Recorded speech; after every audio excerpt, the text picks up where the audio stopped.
Eh sì, mi sto preparando anch'io come la città di Rovigo. Ma ci stiamo preparando a che cosa? Sì, siamo tutti pronti per accogliere la 10ª edizione di Rovigo Racconta, un evento importantissimo che si svolgerà all'interno della città di Rovigo.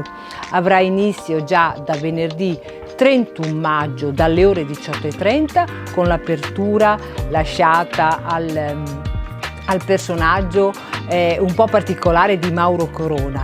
E ci sarà poi questo evento che interesserà la città di Rovigo per tutto il fine settimana. Infatti ci saranno momenti di incontro con autori locali ma anche autori di taratura nazionale, ci saranno laboratori, ci saranno incontri particolari disseminati un po' nelle vie della città e anche all'interno delle realtà commerciali. Insomma, un momento nuovo di vivere la città di Rovigo e un momento particolare per avvicinarsi al mondo dei libri e della cultura.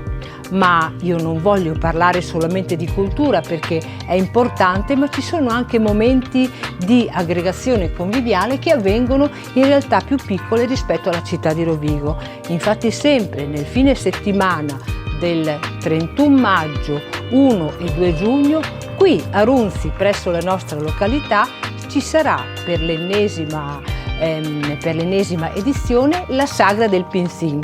Quindi se qualcuno è interessato a cogliere queste opportunità della nostra provincia, l'invito è: venite in provincia di Rovigo.